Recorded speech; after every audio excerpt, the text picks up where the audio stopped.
الحمد لله رب العالمين والصلاة والسلام على سيد المرسلين وعلى آله وصحبه أجمعين أما بعد أعوذ بالله من الشيطان الرجيم بسم الله الرحمن الرحيم يا أيها الذين آمنوا كتب عليكم الصيام كما كتب على الذين من قبلكم لعلكم تتقون۔ محترم میرے عزیز بزرگوں، دوستوں، آج رمضان المبارک کا پہلا دن ہے جو اللہ تبارک و تعالی نے ہمیں اپنے فضل و کرم سے عطا فرمایا ہے۔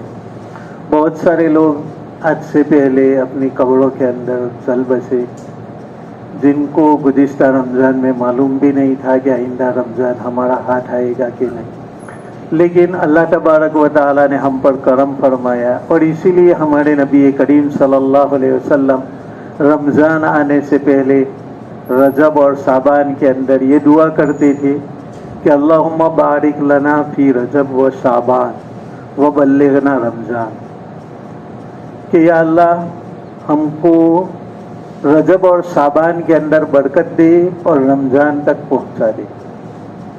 دعا اس چیز کی جاتی ہے جو محتم بالشان ہو، اس کا استقبال کیا جاتا ہے۔ ہمارے نبی کریم صلی اللہ علیہ وسلم بھی یہ رجب اور شعبان کی برکت اس لیے مانگتے تھے تاکہ رمضان نصیب ہو جائے اس کی برکت سے۔ تو رمضان برکتوں والا مہینہ ہے، اور ہمارے نبی کریم صلی اللہ علیہ وسلم نے شعبان کی آخری تاریخوں کے اندر صحابہ کرام کو وعظ فرمایا۔ اس وعظ کے اندر آپ صلی اللہ علیہ وسلم نے فرمایا کہ عنقریب تمہارے اوپر ایک بہت ہی بابرکت مہینہ آنے والا ہے۔ اللہ تبارک و تعالی نے اس کے دین کے روزوں کو تم پر فرض کیا ہے، اور اس کی رات کے قیام کو تمہارے لیے سنت بنایا ہے۔ یعنی روزے تو تمہارے لیے رکھنا فرض ہے، جس کو اگر ہم نہیں رکھیں گے تو اللہ کے وہاں گنہگار ہوں گے، اور اس کی رات کا قیام جو تراویح ہے اس کو سنت مؤکدہ رکھا ہے کہ کسی عذر کی وجہ سے چھوڑ دیا تب تو حرج نہیں، لیکن بلا عذر اگر چھوڑ دے تو اس میں بہت بڑا گناہ ہوگا۔ تو آپ صلی اللہ علیہ وسلم نے فرمایا کہ اس کے دین کے روزے تمہارے اوپر فرض ہے، اور رات کا قیام اس کا تمہارے لیے سنت مؤکدہ ہے، اور اس میں ایک رات ہے جو 1000 مہینوں سے تمہارے لیے افضل ہے، اور وہ لیلۃ القدر ہے، جو رمضان کے آخری عشرے کے اندر اس کے زیادہ امکانات ہے، 21، 23، 25، 27۔ اس کے اندر اگر آدمی ایک رات قیام کر لے تو اس کے لیے یہ 1000 مہینوں کی عبادت سے بڑھ کر کے ہے۔ یہ مبارک رات اللہ تبارک و تعالی نے اس رمضان کے اندر رکھی ہے، اور آپ صلی اللہ علیہ وسلم نے فرمایا کہ یہ رمضان، اس کے اندر اگر کوئی آدمی نفل عبادت کرے گا تو فرض کے برابر ثواب ملے گا، اور اگر فرض ایک ادا کرے گا تو اس کو 70 فرضوں کے برابر ثواب ملے گا۔ ایک نفل عبادت کا ثواب فرض کے برابر، اور فرض کا ثواب ہم کیا سمجھتے ہیں؟ اگر ایک آدمی پوری رات عشاء کے بعد سے لے کر کے فجر تک نفل نماز پڑھتا رہے، بالکل سستی نہ کرے، بس نفل نماز پوری رات پڑھا ہی کرتا ہے، لیکن فجر کی 2 رکعت جو فرض ہے وہ نہیں پڑھتا، تو اب یہ پوری رات کی نمازوں کی کوئی حیثیت ان 2 رکعت کے مقابلے میں نہیں ہے۔ پوری رات اس نے نماز پڑھی، لیکن فرض تو کہا فرض کے بغیر اس نماز کی کوئی بھی حیثیت نہیں ہے۔ اسی طریقے سے ہم رمضان کا روزہ نہیں رکھتے اور پورے 11 مہینے کے روزے رکھتے ہیں، اور رمضان کا فقط ایک روزہ نہیں رکھتے، تو یہ جو 11 مہینے کے روزے ہیں وہ نفل روزے اس ایک روزے کی مکافات اور برابری نہیں کر سکتے۔ تو فرض کا اتنا بڑا درجہ ہے کہ پورے سال کے روزے ایک روزے کے برابر نہیں ہو سکتے، پوری رات کی نفل عبادت 2 رکعت کے برابر نہیں ہو سکتی. تو رمضان کے اندر اللہ تبارک و تعالی نے ہم کو یہ شرف دیا کہ اگر کوئی اس رمضان کے اندر نفل عبادت ادا کرے گا تو فرض کے برابر ثواب، اور ایک فرض ادا کرے گا تو 70 فرضوں کے برابر. ایک فرض نماز پڑھتا ہے، ہم نے ابھی عصر کا فرض پڑھا، لیکن اس کا ثواب 70 فرضوں کے برابر. تو ہم 5 نمازیں پڑھیں گے پورے دن کے اندر، فجر، ظہر، عصر، مغرب اور عشاء، لیکن ثواب کتنے کا ہو جائے گا؟ 350 نمازوں کا، کیونکہ ایک فرض کا ثواب 70 فرضوں کے برابر، تو 5 فرضوں کا ثواب 350 فرضوں کے برابر. گویا کہ ایک سال کی نماز ہم ایک دن کے اندر پڑھ لیتے ہیں. یہ اللہ تبارک و تعالیٰ نے رمضان کے اندر برکت رکھی ہے. یہ سیزن کا مہینہ ہے، اور سیزن کے اندر آدمی بہت زیادہ محنت کرتا ہے، ذرہ برابر بھی وقت ضائع نہیں کرتا. جب فصل کاٹنے کا دن ہوتا ہے تو کسان اپنا ایک ایک پل اس کے اندر لگا دیتا ہے کہ اگر اس پل کو میں نے کھو دیا تو میرا بہت زیادہ نقصان ہو جائے گا. تو اللہ تبارک و تعالیٰ نے ہم کو یہ ایک سیزن دیا ہے رمضان کا، اور اس میں آپ صلی اللہ علیہ وسلم نے یہ فرمایا کہ اس کے روزے فرض ہے، اور اس کے رات کا قیام سنت مؤکدہ ہے، اور اس کے اندر کوئی آدمی نفل نماز پڑھے گا تو فرض کے برابر ثواب ملے گا، اور ایک فرض کو ادا کرے گا تو 70 فرضوں کے برابر ثواب ملے گا. اور فرمایا کہ یہ خیر خواہی کا مہینہ ہے، صبر کا مہینہ ہے. خیر خواہی کا مہینہ ہے، آدمی خیر خواہی کرے اپنے رشتہ داروں کی، اپنے دوستوں کی، اپنے عزیزوں کی. اور رمضان کے اندر اللہ نے ہمیں کچھ دیا ہے، تو اگر ہم 5-7 آئٹم لاتے ہیں تو 2-3 آئٹم ہم فقراء اور غریب کے لیے بھی کریں، اپنے رشتہ داروں کے لیے بھی کریں. بلکہ ہونا تو یہ چاہیے کہ ہم زیادہ اپنے غریبوں اور رشتہ داروں کو ان کو کھلائے اور خود کم کھائے، کیونکہ خیر خواہی اسی کو کہتے ہیں کہ دوسرے کے لیے ہم سب کچھ قربان کریں. ہمارے نبی کریم صلی اللہ علیہ وسلم کی رمضان کے اندر سخاوتیں تیز ہواؤں سے بھی زیادہ بڑھ جاتی تھی. اس لیے ہم بھی اس مہینے کے اندر سخاوت کریں، اپنے بھائیوں کو راضی کریں، کوئی تکلیف ان کو نہ ہونے دے، اور اگر کوئی تکلیف پہنچ چکی ہے تو معافی تلافی وغیرہ کر لے. اور رشتہ داروں کو کھلانے کے اندر اور زیادہ فضیلت ہے. آپ صلی اللہ علیہ وسلم نے فرمایا کہ کوئی آدمی دوسرے کو صدقہ کرتا ہے تو اس کو صدقہ کرنے کا ثواب ملتا ہے، لیکن اپنے رشتہ دار کو اگر وہ صدقہ کرتا ہے تو ایسی صورت میں صدقے کا بھی ثواب ملے گا اور صلہ رحمی کا بھی ثواب ملے گا. اور صلہ رحمی یعنی اپنے جو رشتہ دار ہے ان کے ساتھ اچھا سلوک کرنا، ملے تو ان کو سلام کرنا، کچھ روپیے پیسوں کے ذریعے ان کی مدد کرنا، اور دور ہو تو موبائل وغیرہ کے ذریعے خبر لینا، یہ صلہ رحمی ہے. آپ صلی اللہ علیہ وسلم نے فرمایا جو آدمی چاہتا ہے کہ میری عمر کے اندر برکت ہو اور میرے رزق کے اندر برکت ہو تو اس کو چاہیے کہ وہ صلہ رحمی کرے.